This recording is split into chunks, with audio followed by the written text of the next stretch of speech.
Bien, comenzaremos en esta clase con el estudio de algunos aspectos particularmente importantes de la farmacología clínica. También en gran parte muchos de estos aspectos serán complementados en el resto del curso. Bien. Nos vamos a referir a 4 aspectos, los que tienen que ver con lo que es un poco el descubrimiento de drogas y la investigación preclínica, entendiendo como tal a la investigación que precede al comienzo de la utilización de fármacos en seres humanos. La investigación clínica, que es precisamente, una vez superada la etapa de investigación preclínica, pasar al estudio de los fármacos en seres humanos. Nos vamos a referir a la detección sistemática de efectos adversos y a algunas herramientas informativas potencialmente útiles para el profesional de la salud.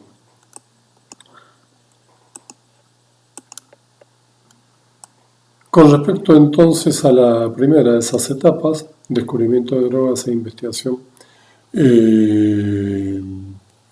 preclínica, nos vamos a referir a un caso que creo que resulta bastante ilustrativo, bastante interesante. Esto es una representación tridimensional, ustedes ya lo han visto varias veces a lo largo del cursado, de una molécula proteica globular conformada por alfa hélices, láminas plegadas beta, loops, etc. Esta es una molécula de simetría bilateral, es una única molécula, pero tiene una simetría bilateral. Está unida por enlaces covalentes en el medio. Y en todo caso se trata en la molécula de la estructura química de una enzima, de una proteasa perteneciente al virus de la inmunodeficiencia humana, el VIH o HIV en sus siglas en inglés. El virus utiliza estas proteasas para clivar cadenas proteicas en la hora de sintetizarse en el interior de células del cuerpo humano, cliva proteínas cuando encuentra en la cadena aminoacídicas la secuencia fenilalanina prolina. Estos son 2 aminoácidos. Tiene de particular esto. Bueno, fenilalanina prolina como secuencia, clivada por una proteasa, es un sitio bastante atípico para clivajes por proteasas en el ser humano. Entonces, de pronto, esta circunstancia pone en antecedentes, en sospecha a los investigadores que podría llegar a ser un buen sitio para el desarrollo de un fármaco, debido a que si afectamos esa capacidad de clivaje en fenilalanina prolina, afectaríamos de un modo crítico a la proteasa viral sin afectar de un modo crítico proteasas del ser humano.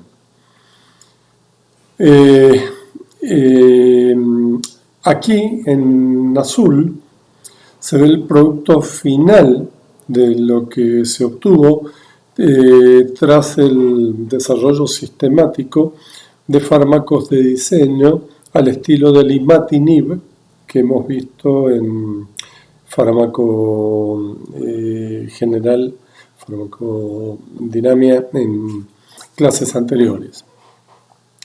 Esta molécula entonces, como en su forma de representación esférica, es el ritonavir, que es la forma final, ritonavir. Una molécula que volvió a tener cierta resonancia con la aparición de una pandemia por coronavirus, por la patología conocida como COVID-19.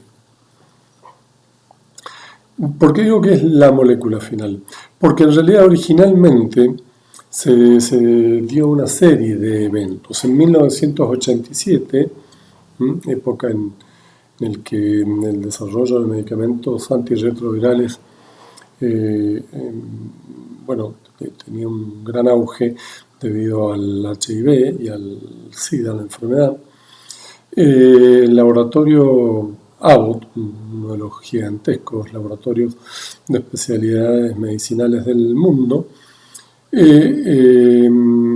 descubrió esta particularidad de la molécula en forma lineal, la capacidad de la enzima viral de clivar proteínas en uniones fenilalanina-prolina. En 1988-89, Merck, otro de los grandes gigantes de la industria farmacéutica,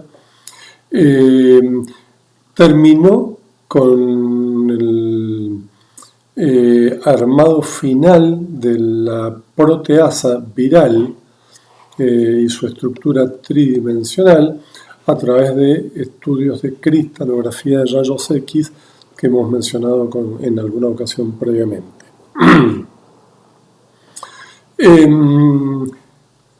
Retomando la idea original, Abbott, conociendo la estructura de esta proteasa en su forma tridimensional y en sus detalles exquisitamente, se dio a desarrollar en la mesada una molécula que presumiblemente iba a identificar el sitio de clivaje e impedirlo. Desde luego, dieron con esa molécula, pero tenía una acción comparativamente modesta. A partir de esa molécula original, sucesivas modificaciones y refinamientos llevaron a la molécula de ritonavir, que es la que se utilizó para el HIV y se sigue utilizando, y que incluso ha visto expandido su utilización a otros ámbitos retrovirales, como les mencioné recién, el de los coronavirus, por ejemplo.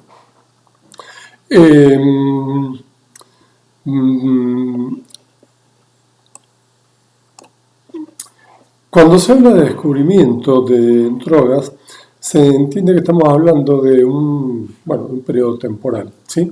que va de la identificación de un blanco potencial, ¿sí?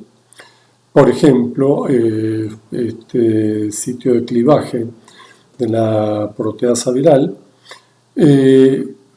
hasta que se cuenta con al menos, por lo menos, una molécula prometedora para ser llevada a estudios clínicos. O sea, descubrimiento de drogas es algo que se realiza, y esto es importante que lo recuerden, completamente en etapas preclínicas. Precede, decíamos entonces, a la llegada del fármaco a la etapa de estudio clínica, que involucra ya seres humanos. Identificamos un fármaco a partir de un blanco potencial, hasta que se cuenta con ya una molécula sintetizada prometedora para los ensayos clínicos. Se lo contrasta con el desarrollo de drogas, que ya empieza con estudios preclínicos y culmina con la introducción de un fármaco a la etapa de comercialización. Por favor, noten la gran diferencia. El descubrimiento de drogas nos deja a la puerta de los ensayos clínicos. El desarrollo de drogas nos deja en la etapa de comercialización del fármaco. periodo que pasa entre esto y esto usualmente es de años y llevan muchísimo dinero de por medio. Dentro de la jerga de los estudios clínicos se entiende que se dio con un hit a través de barridos sistemáticos de librerías cuando obtenemos una molécula prometedora en términos farmacológicos, ¿sí? Prometedora. Se cuentan con bases de datos de moléculas de decenas de millones de compuestos. Cuando en el barrido sistemático de esos millones, decenas de millones de compuestos, damos con por lo menos una molécula prometedora, hablamos de que tenemos un hit. ¿Y qué es un lead? Bueno, un lead es un hit que pasa a desarrollarse a lo largo de las diversas etapas de investigación preclínica para conocer mejor sus propiedades y condiciones. Hit y lead.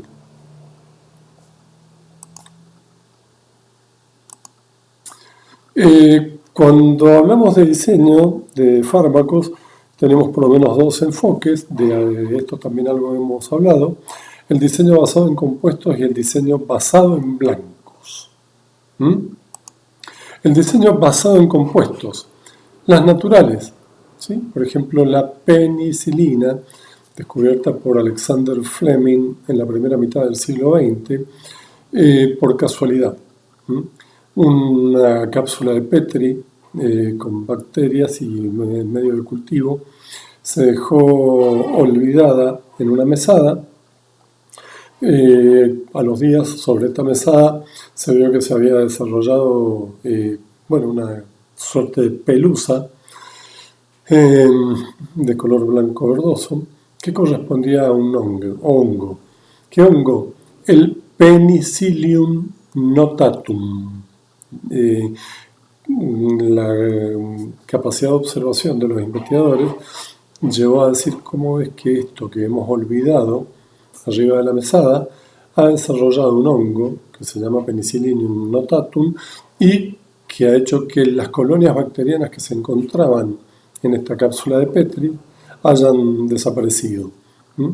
Fue el origen de uno de los primeros, si no el primero, de los antibióticos cuando se entró a la era de los quimioterápicos para el tratamiento de las infecciones bacterianas. Un compuesto natural descubierto por casualidad. Después tenemos los semisintéticos. Se toma la penicilina original, tomada del hongo, y se modifican en la mesada químicamente a partir de esos compuestos naturales que tenemos. Entonces, compuestos que no son naturales son semisintéticos, no son completamente sintéticos. Los sintéticos son los que le siguen y se basan, por ejemplo, en librería de compuestos sistemáticamente escaneados que dan con una característica que nos interesan de estudios previos de un posible target. Él fue el caso del ritonavir y el enlace fenilalanina prolina en la proteasa viral del HIV.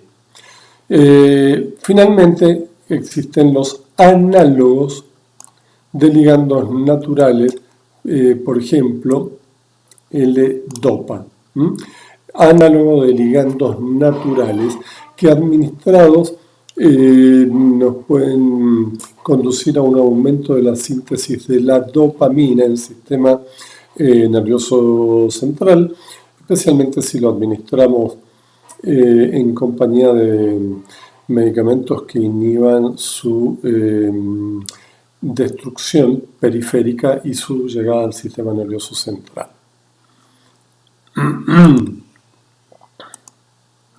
El diseño basado ahora en blancos. Aquí es donde se hablan de diferentes técnicas, barridos de gran perfil, química combinatoria y diseños basados en la estructura del que hablamos, con el ritonavir ahora y el imatinib, el antineoplásico sobre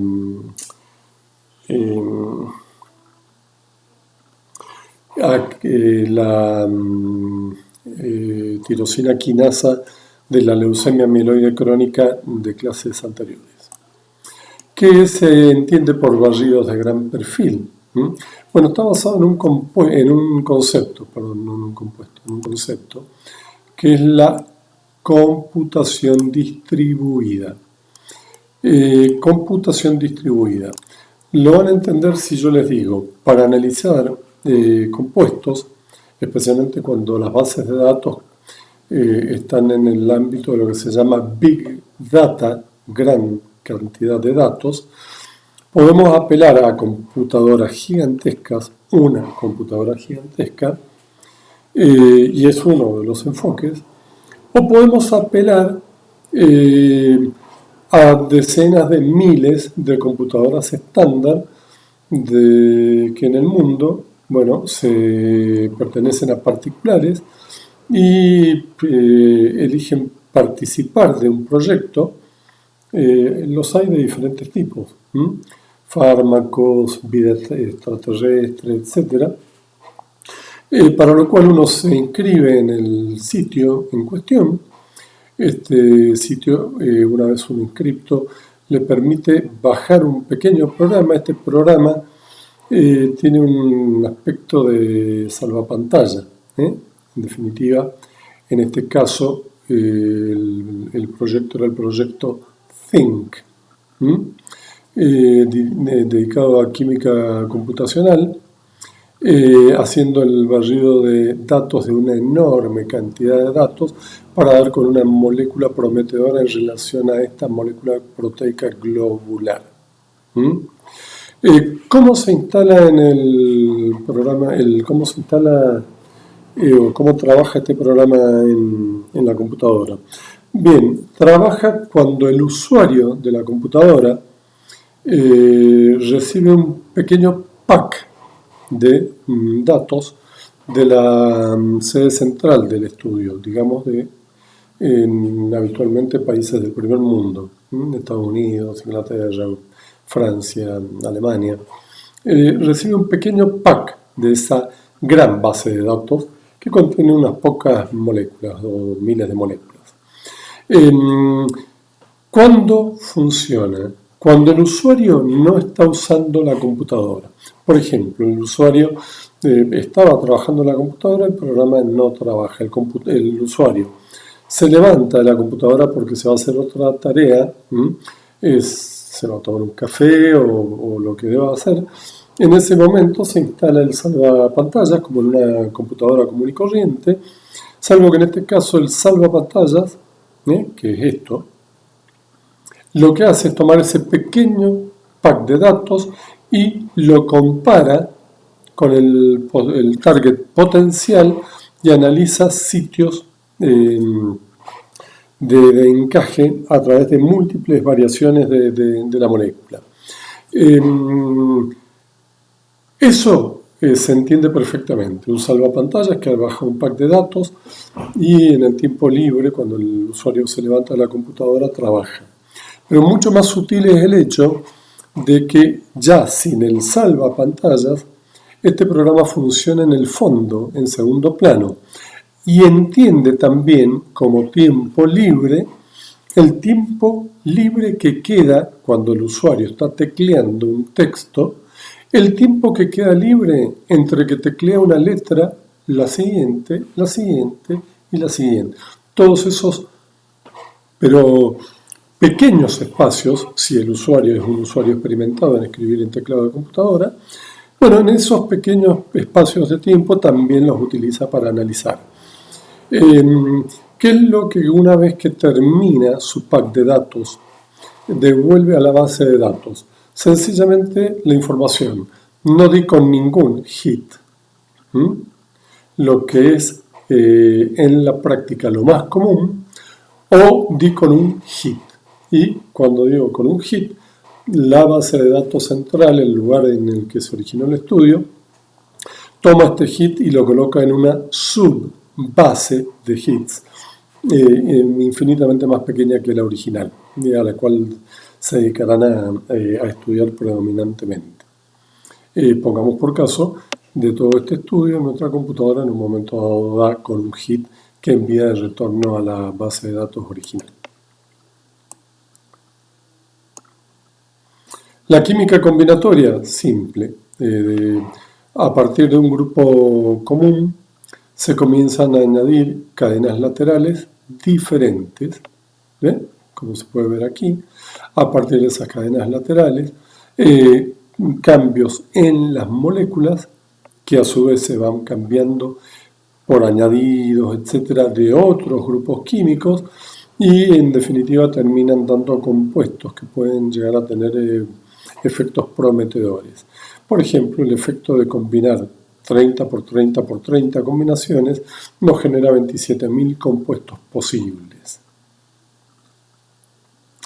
Y el tercer modo, el diseño basado en la estructura, no me voy a extender porque en esta charla en particular ya hablamos del ritonavir, aquí en verde la proteasa del virus HIV y en el modo de esferas de colores el ritonavir, bloqueando este sitio de clivaje de fenilalanina prolina que impide la replicación viral. ¿Qué nos puede llevar, que es lo más frecuente por otra parte, a que durante la optimización fracase nuestro compuesto prometedor? Muchas cosas. Por ejemplo, fallas en la eficacia en modelos animales rigurosos, ¿sí? Nosotros químicamente nos pareció fantástico, prometedor, el sitio de ajuste de nuestro compuesto al compuesto blanco parecía funcionar, pero colocado en modelos animales falla. Sencillamente no responde como lo esperábamos o peor, produce efectos adversos inadmisibles.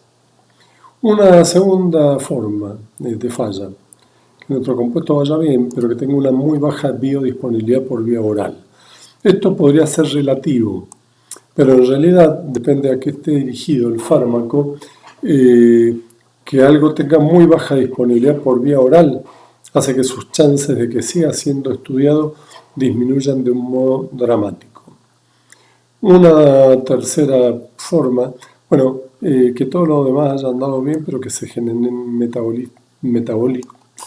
metabolitos tóxicos a la hora de metabolizarse. Todo venía bien, pero en todo caso cuando se lo metaboliza, genera metabolitos que son tóxicos, produciendo efectos inaceptables.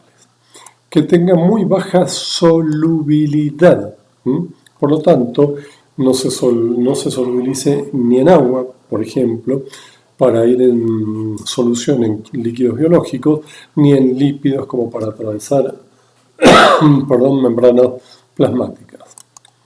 Los efectos tóxicos en los modelos animales, de los cuales habíamos mencionado que una potencial falla en la eficacia en el modelo animal primero era una causa de interrupción, pero también la aparición de efectos tóxicos, no solo la falta de eficacia. La genotoxicidad in vitro, es decir, incluso no en el modelo animal, sino en cultivos in vitro, ya vemos que el compuesto produce cambios en las secuencias de ADN de nuestras células en cultivo. Y finalmente, que todo haya andado bien, pero que sintetizarlo sea una dificultad que lo hace económicamente inviable. Vean la enorme cantidad entonces de fallas que pueden llevar a que un hit o molécula prometedora se quede en las etapas iniciales del estudio. Fases de investigación biológica, bueno, son de complejidad creciente, evidentemente. Uno comienza por caracterizar ensayos bioquímicos de nuestra molécula, al estilo de los que mencioné. Primeros lineales, después tridimensionales, identificando posibles targets, viendo el encaje de nuestro candidato en el lugar de encaje, etc. Pasamos en complejidad creciente a células, tejidos, órganos y sistemas. Son todos sucesivos, hay que hacerlos todos, para pasar en un momento a modelos animales. Fíjense cómo ya solo para llegar a modelos animales hay que pasar exitosamente multitud de etapas previas que nos indican que el compuesto es adecuado para el ser ensayado en animales. Estos son principios básicos del cuidado del bienestar de nuestros sujetos de estudio. Y finalmente, si todo funcionó a la estricta perfección, se pasará a estudiar seres humanos de una forma sumamente arreglada, sumamente bien establecida, como veremos en próximos slides. Bueno, en la síntesis de compuestos hay análisis retrosintéticos y también síntesis lineales convergentes. Análisis retrosintético simplemente parte del compuesto original. Con el compuesto original en mente, se piensa que parte de ese compuesto original podría retirarse, dado la información que tenemos, para que eventualmente retirada lleguemos al compuesto simple responsable del efecto que estamos viendo en nuestro modelo. Es llegar a identificar el farmacóforo, ese conjunto de determinantes químico-físicos en términos de grupos químicos y distribución espacial del compuesto, que hace que sea en todo caso efectivo clínicamente. La síntesis convergente y la síntesis lineal. Bueno, es bastante fácil de entender. En la síntesis lineal, un compuesto A se combina con un compuesto B y forman un compuesto AB. Si se añade un compuesto C, el compuesto será A, B y C. Si se añade un compuesto D, el compuesto será finalmente A, B, C, D. Es simplemente el añadido en forma lineal de compuestos. En la síntesis convergente, por un lado tenemos que A y B nos dan el compuesto A y B. Pero por otro lado, absolutamente diferente, C y D nos dieron el compuesto CD. Estos dos compuestos por separado nos darán finalmente el compuesto A, B, C y D, que a diferencia del anterior no fue simplemente lineal, sino convergente por dos vías separadas. Investigación clínica y regulaciones. Bien, acá hay que distinguir lo que es la farmacología experimental, que en todo caso todo aquello que se desarrolla durante etapas preclínicas, investigación preclínica, y que vimos que se desarrollaban ordenadamente a través de estudios bioquímicos, celulares, tisulares, etcétera, para llegar a modelos animales, todos modelos preclínicos que no involucran al ser humano. Farmacología clínica. Las perfectamente establecidas fases de un estudio clínico que, como su nombre lo indica, superada la etapa experimental, permite que pasemos a estudiar nuestro fármaco en seres humanos. Durante la farmacología clínica, como verán posteriormente, se siguen profundizando todos los estudios preclínicos, pero ahora en seres humanos, para llegar finalmente a la terapéutica, el momento en que el médico práctico se encuentra con su fármaco disponible para ser utilizado en ciencias de la salud para eventualmente, en el mejor de los casos, curar, si no, por lo menos aliviar condiciones patológicas. ¿Cuáles son las preguntas esenciales? Esto lo hemos mencionado antes y lo vuelvo a decir. Eficacia. Desde luego, esto es evidente. Si un fármaco no es eficaz, ¿para qué utilizarlo? De hecho,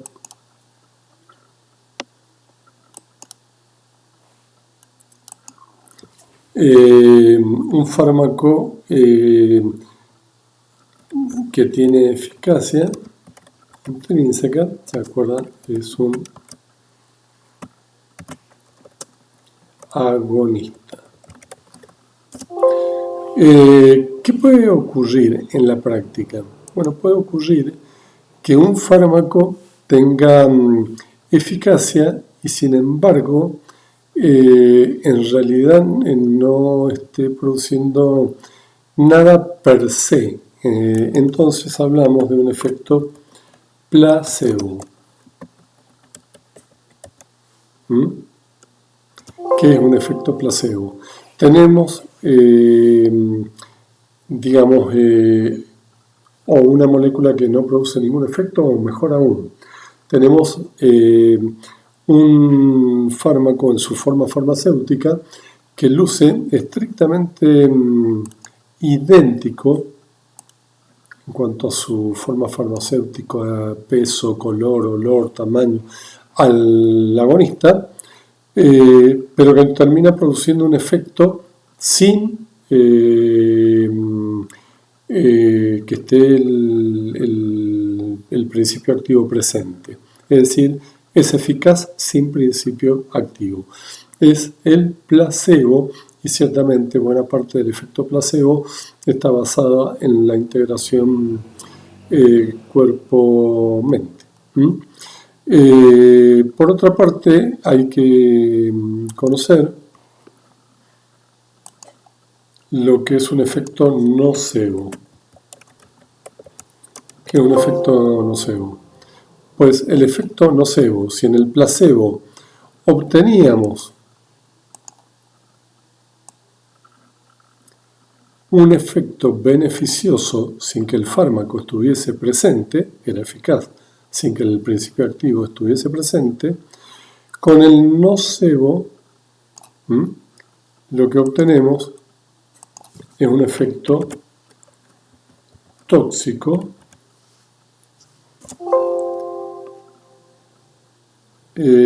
sin que el fármaco esté presente. De nuevo, la interacción y la unidad cuerpo-mente son los que explican ambas situaciones, tanto placebos como nocebos. Bueno, entonces decíamos un fármaco debe ser eficaz per se, pero además debe ser seguro. Podemos aceptar que no sea seguro, esto también lo hemos visto, hasta el punto de que se ensamblen sus curvas de efectos terapéuticos con efectos nocivos, cuando en la balanza riesgo-beneficio el beneficio a obtener es muy grande, aun cuando el riesgo que se corra sea muy grande también. Adecuación, sencillamente cuando hicimos el ejemplo de que era mucho más adecuado un medicamento por vía oral que por vía endovenosa, recuérdenlo, una tableta con un vaso de agua versus material esterilizado, personas que dominen la técnica de la inyección endovenosa, dolorosa, material que se debe descartar, es más caro, etc. Y finalmente el costo, autoevidente. Cuanto más económico un fármaco, más el paciente adhiere al tratamiento. ¿Cuál es el objetivo de todo esto? Establecer esto. El riesgo, la balanza riesgo-beneficio. ¿Qué riesgo vamos a obtener? ¿Por qué beneficio? ¿Qué riesgo vamos a correr? ¿Qué riesgo estamos dispuestos a correr? De acuerdo al beneficio que pensamos obtener. Por eso, cuando hablamos de antineoplásicos, estamos dispuestos a correr un gran riesgo, ¿sí? Porque estamos dispuestos a obtener un gran beneficio, que es lo que pasa con los antineoplásicos. ¿Corremos un gran riesgo? Sí. Las curvas de efectos terapéuticos y tóxicos de antineoplásicos tradicionales están ensambladas, inmunodeprime, etc. Pero el beneficio es que prolongaremos la vida del paciente y eventualmente podremos llegar incluso a curar al paciente. Esto, como riesgo de un beneficio, que se caracteriza por un índice terapéutico del cual ya hablamos, en el cual el índice 1 nos indicaba una molécula sumamente tóxica, la misma dosis terapéutica la tóxica, y los antineoplásicos son un ejemplo, y cuanto más se alejen de eso, qué sé yo, por ejemplo, 51, más seguro será el fármaco. Una dosis más pequeña producirá el efecto terapéutico, una dosis mucho más grande producirá una dosis tóxica. Cuando el cociente está por debajo de 1, dejamos de tener un fármaco y, como dijimos antes, pasamos a tener un veneno, porque el efecto tóxico se verifica antes del efecto terapéutico. ¿Por qué todo esto está tan reglado en salud? Experiencias de la década de los 60 indican que en aquella época en Europa Central se utilizó muchísimo una droga denominada talidomida, cuya estructura química ustedes ven en pantalla, característico fármaco, pequeña molécula. Se la utilizaba con diversos propósitos, pero no era infrecuente que se la utilizara como tranquilizante en embarazadas. Y durante el primer trimestre del embarazo hubo lo que fue prácticamente una epidemia de malformaciones congénitas en recién nacidos que mostraban carencia, ausencia de extremidades superiores e inferiores o extremidades superiores e inferiores muy pequeñas. En caso de que fueran muy pequeñas, focomelia. En caso de que no existiesen, amelia. Y no necesariamente incompatibles con la vida. Buscado rápidamente el responsable, se descubrió que era la talidomida. Y la talidomida fue retirada del comercio para ser utilizado como tranquilizante en embarazadas. Esto significa que desaparece del comercio. No, la talidomida es una droga utilizada con bastante frecuencia en el tratamiento de la lepra. Esta enfermedad que tiene connotaciones bíblicas y que parece que hubiese desaparecido de la faz de la tierra, y no es así. De hecho, nuestro país tiene alrededor de 20.000 pacientes que sufren de lepra, mayor parte de ellos ubicados en el litoral. Un fragmento de esa población está ubicada cercana a Neuquén, en el complejo del Chocón, esa gran represa hidroeléctrica. por el simple motivo de que buena parte de esa represa fue construida por gente del litoral. ¿Mm? La lepra es característica del litoral. Y por mucho tiempo, antes de que hubiese tratamientos efectivos, hubo leprosarios, lugares dedicados a contener a leprosos, dado que no había forma de contener la enfermedad y que los mantuviese separados de poblaciones sanas.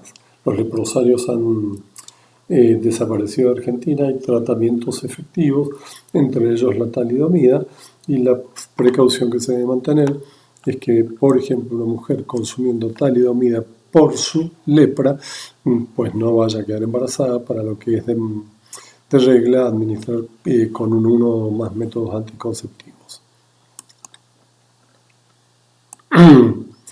Debido a este tipo de ejemplos, se desarrollaron estrictos protocolos de investigación. También excesos cometidos en la Segunda Guerra Mundial, especialmente por las potencias del eje, particularmente por Alemania, en campos de concentración sobre poblaciones de minorías étnicas, como por ejemplo judíos, gitanos, minorías como enfermos mentales, etc., en las que se ensayaba cualquier cosa de cualquier modo sin tener en cuenta en lo más mínimo la dignidad humana. Eso llevó al desarrollo de etapas de investigación sumamente regladas, propuestas por diversos organismos y vigiladas por organismos nacionales en cada país en el que se hace investigación clínica, típicamente la FDA, por ejemplo, en Estados Unidos, la FDA, que es el acrónimo de la Food and Drug Administration, ¿sí? Que es Administración Federal de Drogas o Fármacos y Alimentos, y que en nuestro país tiene un equivalente absoluto que se denomina ANMAT, por Administración Nacional de Alimentos, de medicamentos,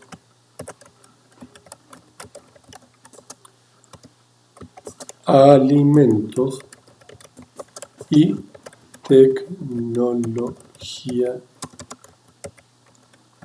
médicas. ANMAT es el equivalente de la FDA en nuestro medio y para ustedes es muy referente como futuros profesionales de la salud. La van a encontrar en muchas ocasiones en primera plana en los diarios, porque la ANMAT prohibió el uso de tal lote de medicamentos o prohibió el uso de tal alimento o de tal principio activo directamente. Bien, ¿cómo se estudian? Bueno, hay una cantidad, representada aquí por una cantidad de métodos de estudio en fases de investigación clínica, estas que involucran a seres humanos, pero a mí me interesa que se queden con el concepto de esto, que está en un recuadro rojo, lo que se denomina un estudio abierto, ¿sí? En todo caso, el estudio abierto indica que el médico y el paciente conocen qué se está utilizando, qué se le está administrando.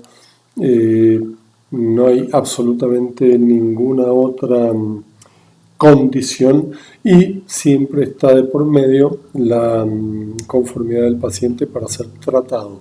Recuerden que todo esto es voluntario, nadie puede obligar a nadie a que lo realice. Cuando ustedes van a un consultorio y el médico diagnostica su condición y les propone un tratamiento, nunca olviden que en cualquier ámbito de la salud estamos como pacientes actuando o dando nuestro consentimiento voluntario a que el médico, el odontólogo, quien sea, el kinesiólogo, etcétera, proceda de ese modo. ¿Qué es un estudio ciego simple? Bueno, en este, que es lo que sigue a los estudios abiertos, uno u otro conoce el principio activo y lo está recibiendo, o sabe que no está recibiendo el principio activo, sino el tratamiento convencional o un placebo. El médico puede ser el que lo ignora o el paciente puede ser el que lo ignora. En el caso del ciego simple, normalmente es el paciente el que lo ignora. En el caso del ciego inverso, es la contraria, es el médico el que lo ignora. Todo esto, ¿cuál es el objetivo de que pasemos de abierto a ciego simple y a ciego inverso, etcétera? Bueno, ir disminuyendo la incertidumbre que produce lo que se llama el bias. Bias sería en inglés. En castellano, el desfasaje que se va produciendo entre lo que realmente ocurre y aquellos que deseamos que se produzca. Evidentemente, si nosotros estamos recibiendo un medicamento que pretendidamente hace que disminuya nuestros dolores articulares matutinos, si deseamos que ocurra, tendemos a ver que está ocurriendo este efecto. Si por el contrario no le creemos, tendemos a creer que no está apareciendo el efecto. Por eso son imprescindibles hacerlos, pero son los que menos grado de certeza nos proveen. ¿Cuál es el que más grado de certeza nos provee? El estudio doble ciego, que vendría a ser el estándar de oro como mencionamos recién, en donde en todo caso en el doble ciego son ensayos clínicos controlados y aleatorios, en que el médico y el paciente ignoran qué es lo que están administrando. No saben si están administrando al grupo control la droga que se usa convencionalmente para tratar la condición patológica, si no están utilizando una droga sino un placebo, en enfermedades que no lo permitan, por supuesto. Y en qué grupos se están utilizando realmente el fármaco experimental. El médico y el paciente lo ignoran. ¿Quién lo conoce? El supervisor. ¿Cómo le llega al paciente? Le llega de acuerdo con toda puntualidad a su casa por correo aquello que está ensayando en la cantidad y calidad necesaria para el número de días en que se deba consumir, y lo que llega es como forma farmacéutica absolutamente indistinguible una de otra, la que contenga placebo, la que contenga el tratamiento convencional, la que contenga el tratamiento experimental. Hay el sesgo que se produce, esta es la traducción real de bias, sesgo, el sesgo que se produce entre lo que el paciente percibe y lo que el médico quiere percibir, tanto a favor como en contra, se minimiza al punto de hacerse muy confiable. Los esquemas de estudios se dividen en diversos tipos, pero los más comunes son los estudios de casos, aquí arriba, y los estudios de cohortes. En los estudios de casos, sencillamente se define un output, un evento, llamémosle que el evento sea, por ejemplo, infarto de miocardio. Esto es MI por myocardial infarction.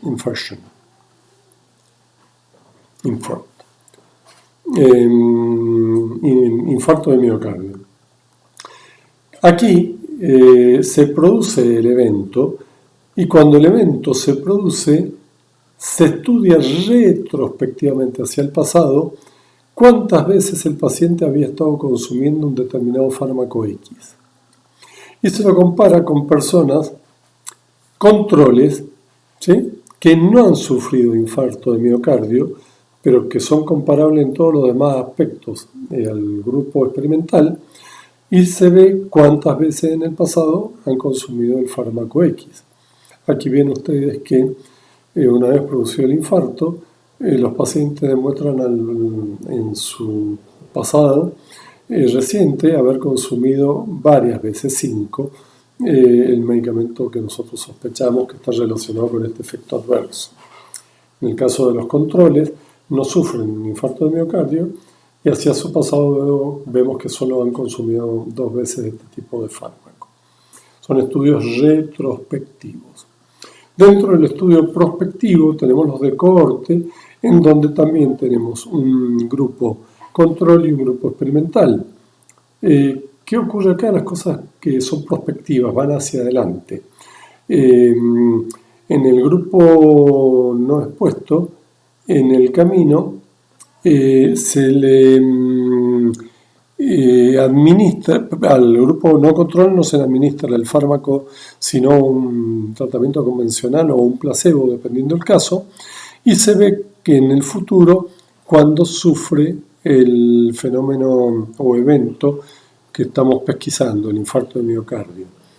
En cambio, en el grupo que ha sido sometido a tratamiento con el fármaco presumiblemente para que no se produzcan infartos o para que se produzca cualquier otra cosa, vemos que expuesto al medicamento sufre una gran cantidad de infartos a lo largo del camino, con lo cual establecemos que nuestro fármaco resulta bastante inseguro más allá de su eficacia.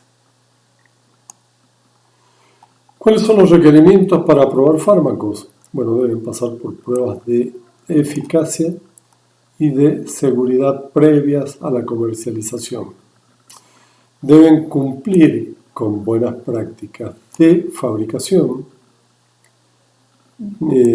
Se deben reportar obligatoriamente los efectos adversos. Debe haber un consentimiento informado de los pacientes, sí o sí. Una excepción a esto podría darse en el caso de que se hable de una enfermedad infecto-contagiosa que se presume potencialmente peligrosa para el resto de la comunidad, en la que, se procede al aislamiento del paciente en ámbito hospitalario. Esto fue lo que ocurrió con el primer episodio del SARS, coronavirus, en el sudeste asiático, de hecho en Corea del Sur, en el que un pequeño brote de SARS, síndrome de estrés respiratorio agudo grave, pero que identificado no se requería el consentimiento del paciente, sino que llevaba al aislamiento directo. ¿Por qué ahí no se cuenta con el consentimiento? No por dañar o vulnerar los derechos del paciente, sino proteger los derechos del resto de la comunidad. Pero es el único caso. Y un requisito es tener información completa relativa al fármaco en cuestión. Cualquiera de estas cosas que no se cumplan, el fármaco no se va a comercializar. ¿Cuáles son las etapas de comercialización de un fármaco? Bueno, esta es una forma de las muchas gráficas que ustedes van a encontrar. Primero lo que debemos hacer es trazar acá un claro límite. En todo caso, un claro límite. En este límite, lo que está a la izquierda es preclínico y como lo indica el nombre, todo lo que se hace se desarrolla estudiando bioquímicamente en cultivos celulares, en tejidos, en modelos animales, etcétera, en lo que ustedes deseen, pero excluye por definición al ser humano. ¿Mm?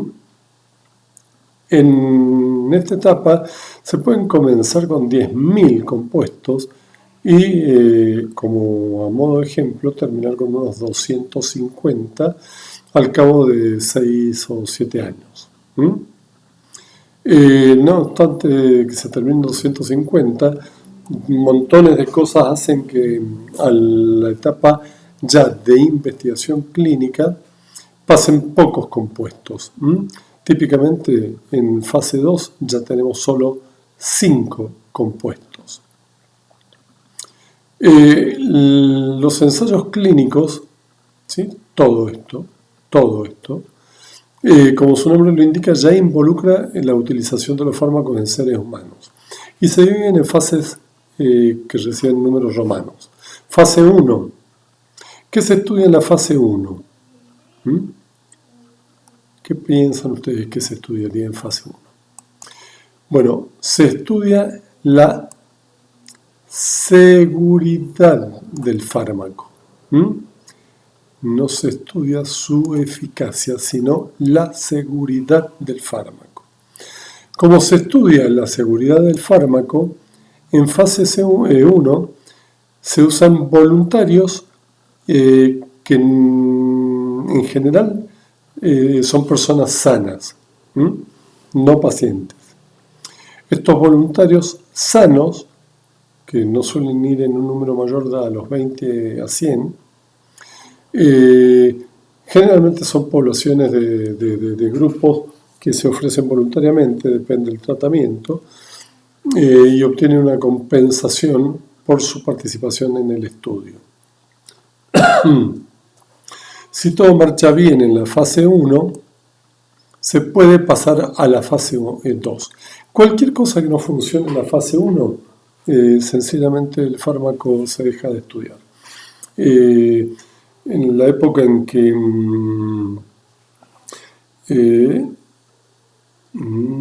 Pfizer, creo que fue, obtuvo el sildenafil para el tratamiento de la disfunción eréctil en el varón de la especie humana.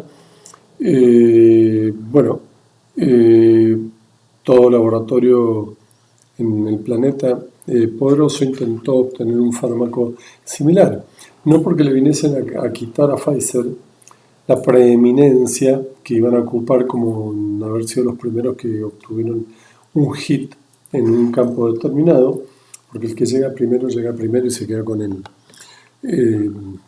50% del mercado, 60% del mercado o más. Pero llegar segundo en esta carrera y hasta tercero o más significa quedarse con una cantidad de ingresos descomunales.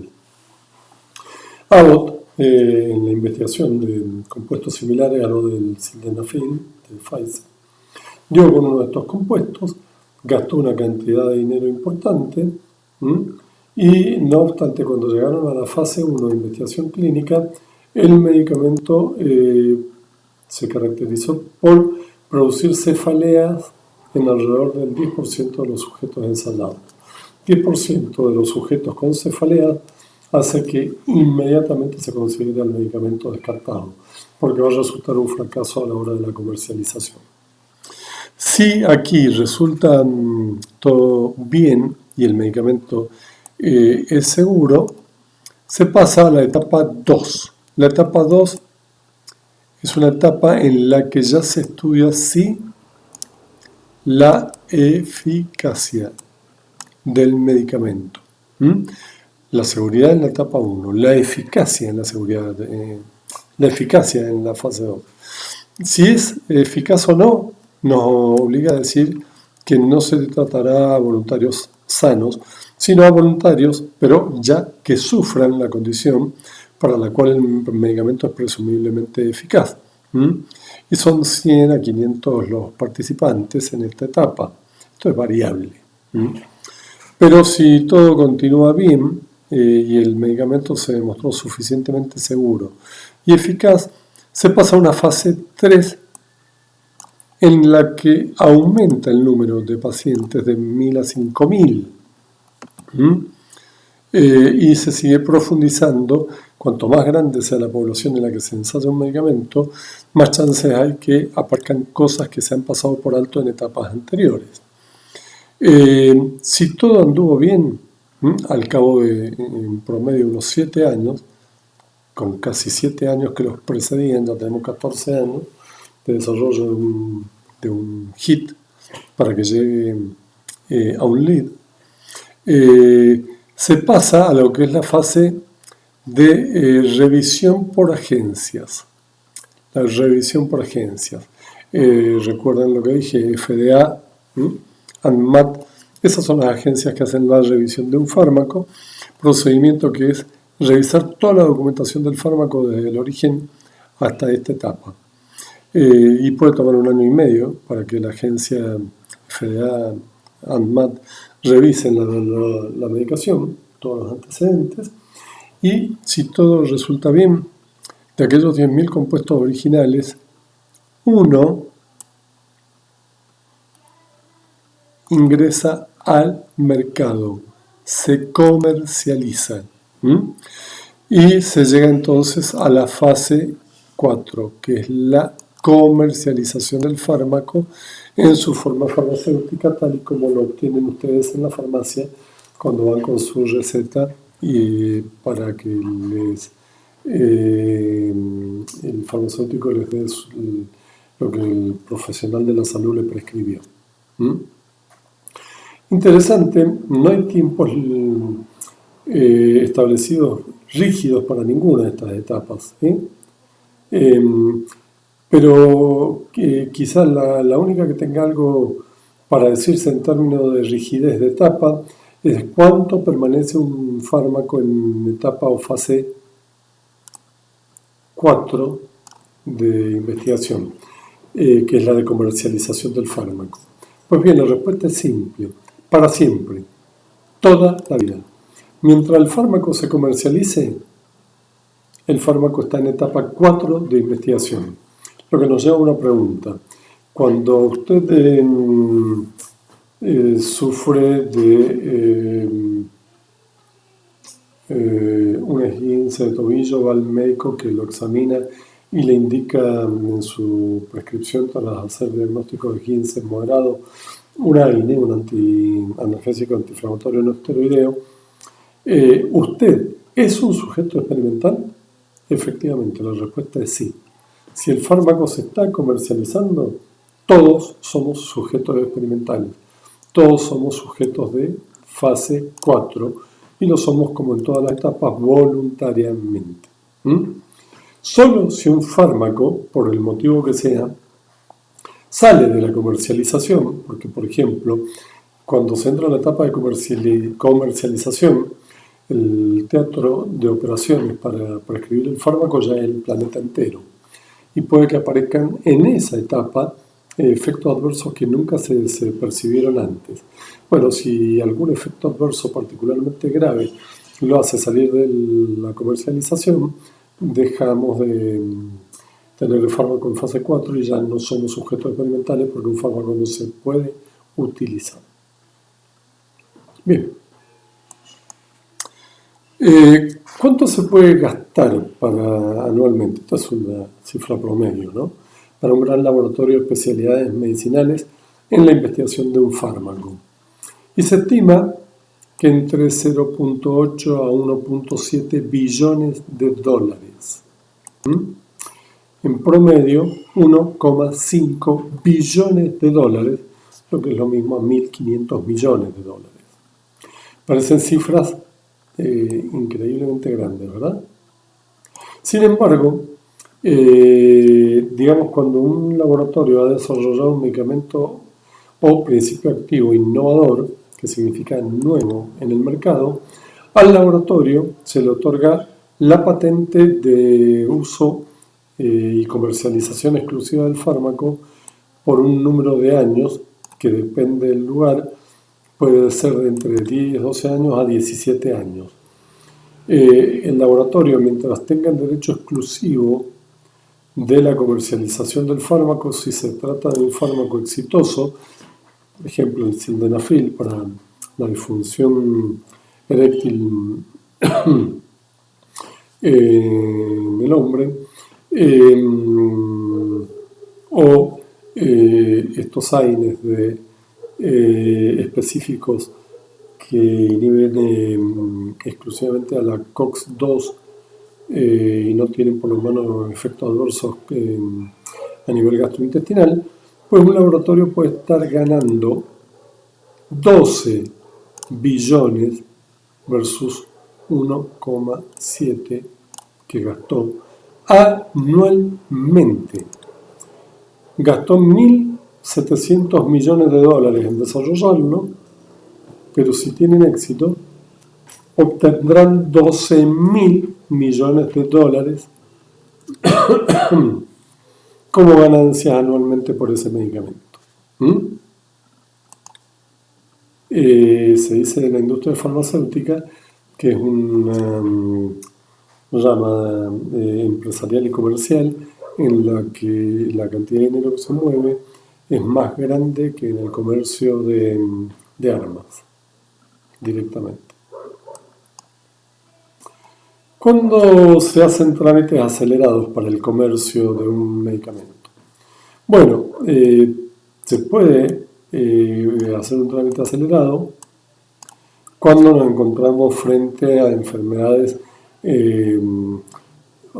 graves, enfermedades serias que pueden muy bien hacer que el plazo de investigación usual que se le da a un fármaco haga que el paciente potencial candidato para el uso de ese fármaco muera antes de que el fármaco salga o tenga posibilidad de ser utilizado. Entonces se pueden acelerar los trámites a 6 meses en lugar de los usuales 12 para autorizarlo. Cuando se habla de enfermedades huérfanas, ¿qué son las enfermedades huérfanas? No son enfermedades muy bien caracterizadas, pero que se dan en muy pocos individuos, muy pocas personas, en un lugar geográfico dado. Esto llevaba a que como enfermedades huérfanas, los laboratorios se negasen a investigar medicamentos para las mismas porque le dan muy pocas ganancias. Sin embargo, conceptualmente se llegó en un momento dado a consensuar que es cierto, si un laboratorio desarrolla enfermedades huérfanas para una determinada enfermedad, por ejemplo la enfermedad de Tay-Sachs, en Mendoza gana muy poco. Pero si de pronto a un laboratorio se le dice, bueno, de consenso, a través de la OMS y los países involucrados, usted va a ser un laboratorio que se va a dedicar a hacer tal medicamento para tal enfermedad rara, pero va a ser el único que lo va a desarrollar en el mundo. Por lo tanto, lo va a distribuir en todo el planeta. En ese caso, el medicamento se hace atractivo para el laboratorio, que comienza a investigar fármacos para enfermedades huérfanas. Y el último concepto son el de las drogas de uso compasivo, que es lo que dijimos. Drogas que están en alguna etapa experimental, no han sido aceptadas para el comercio.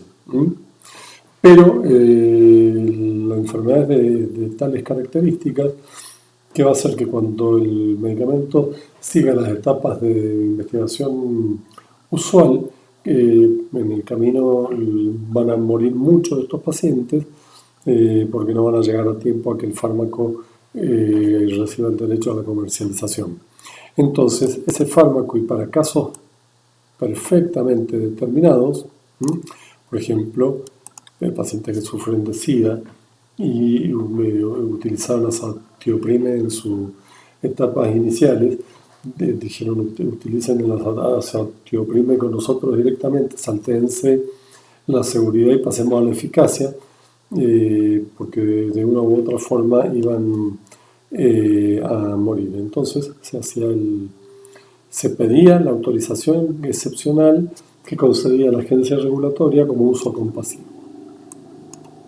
En nuestro medio dijimos que el organismo que regula todo esto es ANMAT, Administración Nacional de Medicamentos, Alimentos y Tecnología Médica. ANMAT tiene una página web, www.anmat.gov.ar. Y es importante que ustedes la conozcan, de hecho en sus casas explórenla, porque hay una cantidad de recursos muy importantes para el eh, usuario que viene del ámbito de la salud. La van a encontrar como Gov como B alta o Gov como B alta. Son intercambiables hoy en día. El Gov con B alta fue una insistencia de los países de habla hispana que dijeron, bueno, ¿por qué debemos usar la B corta de los países anglosajones? Bueno, detección sistemática de efectos adversos a cargo de la ANMAT. Ya lo hemos mencionado en un teórico exclusivamente dedicado a esto, en que brevemente vamos a recordar que están los relacionados con la dosis, y son los tipo A, los no relacionados con la dosis, que son tipo B, los teratogénicos que producen malformaciones cuando se los administra particularmente en el primer trimestre del embarazo durante la génesis de los órganos del feto, y la carcinogénesis, la capacidad de producir cáncer cuando se los administran al paciente. ¿Cómo se conducen con todos estos efectos adversos? La ANMAT tiene un sector de su página que es el Sistema Nacional de Farmacovigilancia. El sistema de farmacovigilancia actúa las 24 horas del día, los 365 días del año, a lo largo y a lo ancho de todo el país.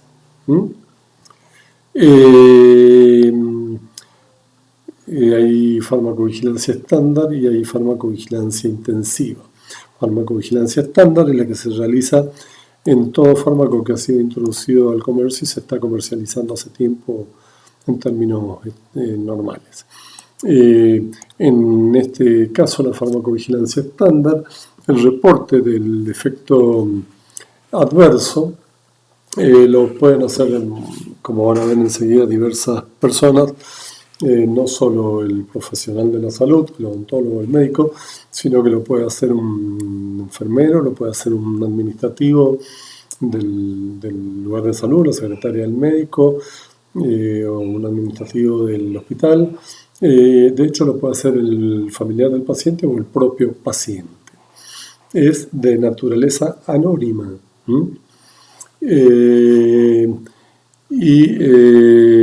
Existen diversas formas de hacerlo, pero la más común hoy en día es hacerlo directamente a través de la página web del Sistema Nacional de Farmacovigilancia en ANMAT. Bueno, hasta esto aquí les pueden notificar efectores periféricos, instituciones públicas, privadas, de reconocida trayectoria, etcétera, etcétera, etcétera. Profesionales independientes vinculados a la salud, pacientes y familiares de pacientes, y la misma industria farmacéutica, ¿por qué no? De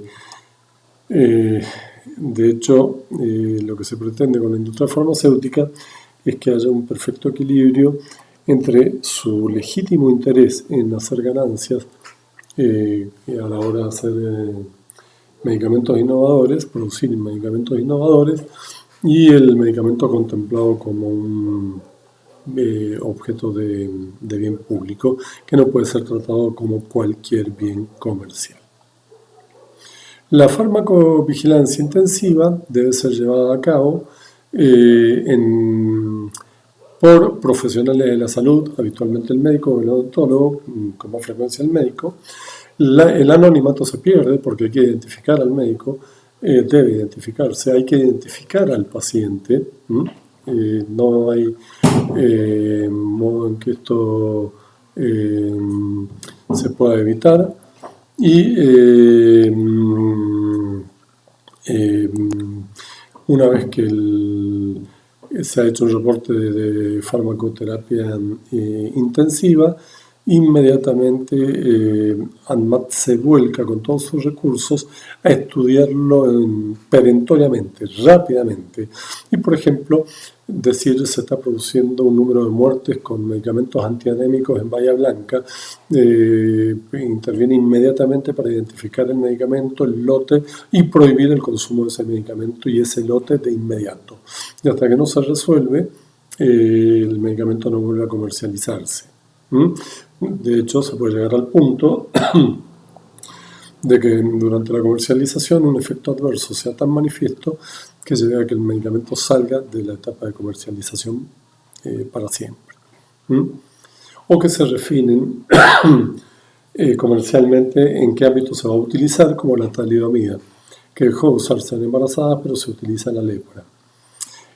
Valga la pena también mencionar que en etapa de comercialización no siempre lo que ese fármaco vigila son efectos adversos. En ocasiones también se da que, dado que el escenario del planeta, aparecen efectos beneficiosos que no se habían pesquisado durante la etapa de desarrollo del fármaco.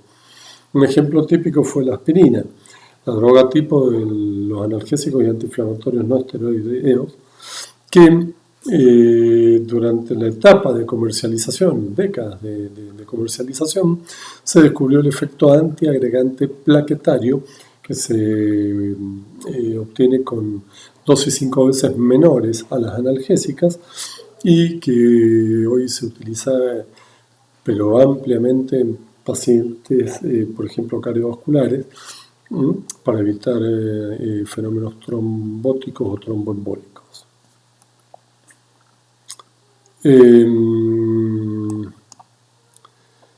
Las notificaciones de efectos adversos, entonces ya dijimos, la página, esto es una muestra de la página web de ANMAT, que dice, para reportar un efecto adverso, en qué rol está ingresando usted. Porque según el rol en el que le ingrese, también será diferente la información que usted tendrá que proporcionar. No es lo mismo que usted ingrese como un paciente, a que ingresa como un profesional de la salud, o un laboratorio de investigaciones farmacéuticas, o un efector, como un centro de salud, un hospital, una clínica.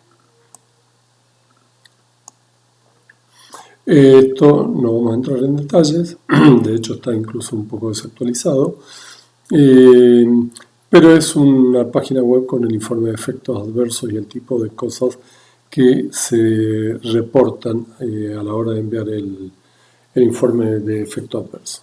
¿Contra qué lo contrasta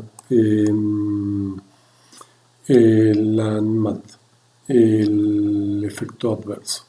Sencillo. Pongamos por caso que el medicamento se viene comercializando hace 10 años.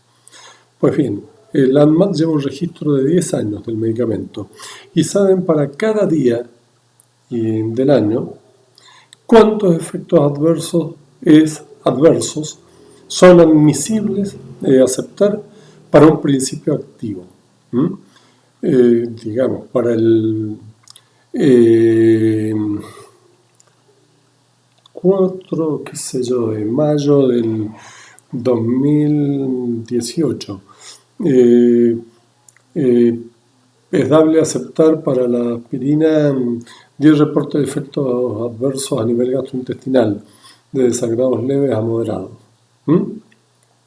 De repente, ese día 10 de mayo, o 4 de mayo, no sé cuál dije, del año 2016, 18 o el que sea, en vez de efectos adversos aparecieron en forma espontánea 100 efectos adversos, 1000 efectos adversos. Se encienden todas las luces rojas en ANMAT, el medicamento pasa de farmacovigilancia estándar a intensiva de inmediato y debe resolverse en tiempos perentorios, que es lo que está sucediendo. Bueno, y en términos de herramientas informáticas, para ir terminando, ustedes cuentan con un montón de herramientas informáticas, entre ellos la farmacopea de la ANMAT, que comprende, es un libro que ustedes pueden tener en forma impresa o online, y comprende absolutamente todos los principios activos que existen. no meramente los que se comercializan. En Argentina suelen ser 3 a 3.500 principios activos. No, la farmacopea comprende todo principio que pueda ser utilizado como fármacos. Y establecen la farmacopea en detalle para cada principio activo todos los detalles que ustedes puedan concebir acerca de ese principio activo. Es necesario para definir la calidad física, química, biológica, etcétera, de sustancias medicinales y excipientes destinados para el uso humano. Otra herramienta, formulario terapéutico nacional. Este formulario terapéutico nacional es desarrollado por lo que se denomina COMRA, que es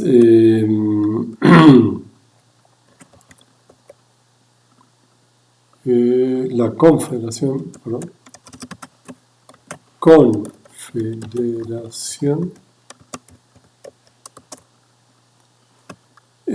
Médica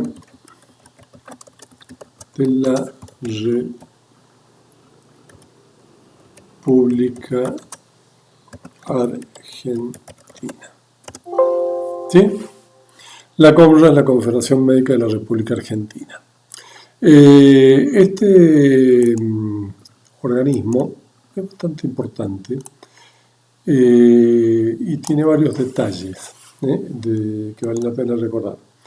Es absolutamente privado, no es gubernamental, sin fines de lucro,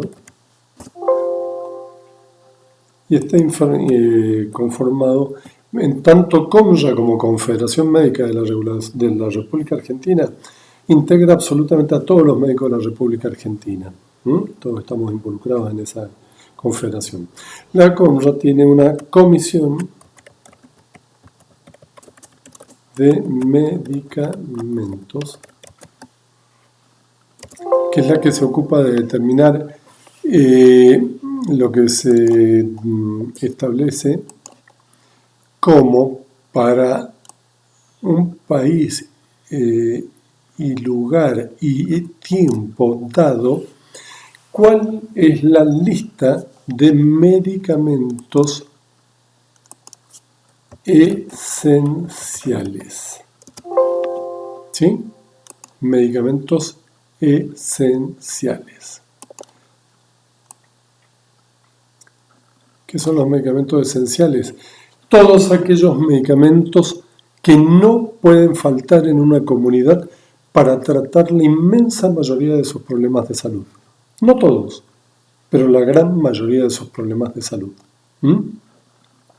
Este formulario terapéutico nacional se renueva cada 4 o 5 años, se reescribe, se distribuye por venta, y ustedes tienen un ejemplar del formulario terapéutico nacional reciente, FTN, en la página web de la cátedra, de donde les invito calurosamente a que se bajen un ejemplar y se permitan leerlo. Además de interesante, van a descubrir por qué esenciales, por qué son medicamentos esenciales, breves monografías acerca del medicamento, sus usos, sus precios, etc. Y el resultado de la reflexión del Comité de Expertos del Medicamentos de la COMRA. Es una fuente de información que yo diría en más de un sentido se considera indispensable y sumamente confiable, por no haber conflictos de intereses de quienes componen la Comisión de Medicamentos. Volviendo a nuestras diapositivas, nos quedan los vademecum.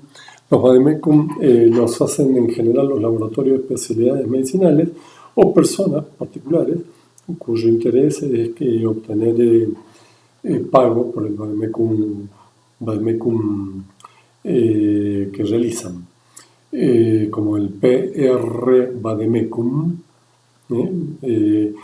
cuya función esencial, lo van a encontrar mucho en farmacias, es establecer básicamente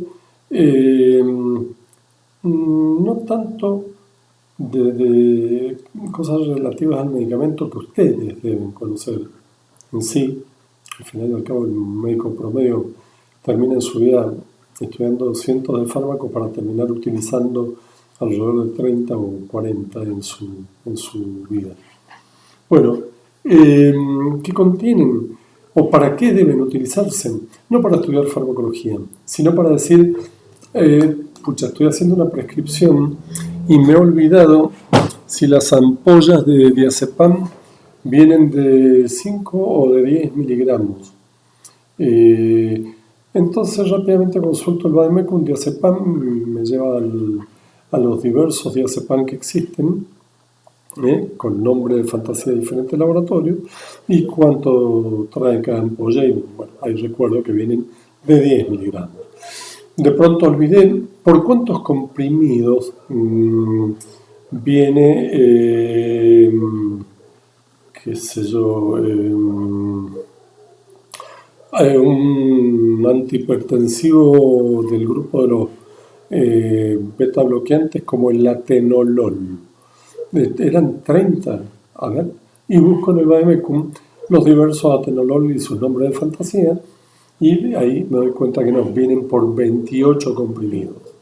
Bueno, a la hora de hacer mi prescripción y no cometer errores, cuando no lo recuerdo por estar recetándolo en el día a día, lo consulto en el vademecum, pero fuera de eso no sirve para mucho más. ¿Qué valor tiene la información de los representantes de especialidades farmacéuticas o visitadores médicos? Miren, con todo el respeto del mundo frente a los visitadores médicos, si saben guardar su rol, la de acercarnos la novedad de que el laboratorio ha sacado tal o cual principio activo, que pretenden tiene tal o cual efecto, y nos recomiendan, una o más monografías publicadas en revistas de prestigio por autores de prestigio y grupos de prestigio en el mundo en relación al fármaco. Si por el contrario, y esto se ve muchísimo en el ámbito médico, y en esto tiene tanta responsabilidad el médico como el representante del laboratorio de especialidades medicinales, el médico acepta alegremente obsequios del representante, que en un principio pueden ser sencillamente bromas, calendarios, algún bloc de papel. Después puede ser el pago de algún viajecito a un congreso, y dependiendo del médico terminamos siendo empleados del laboratorio que recetamos en exclusiva su producto porque el laboratorio nos paga nuestros viajes a Europa o nos hace partícipe de importantes sumas. Sencillamente, repito, no quiero crear un conflicto de intereses entre el laboratorio de especialidades medicinales y los profesionales de la salud. En última instancia, la responsabilidad, en el caso del profesional de la salud, está reservada a su propia persona. No es el laboratorio de especialidades medicinales quien debe velar por la responsabilidad del profesional. Y hoy, con la cantidad de información respetable a la que debemos sumar lo que acabamos de mostrar, los comités de consenso integrados por profesionales del más alto nivel en el mundo, conseguible en internet o por otros medios, es inadmisible estar recetando por la información que obtenemos exclusivamente de los laboratorios de especialidades medicinales. Bueno, y con esto terminamos esta clase dedicada a farmacología clínica.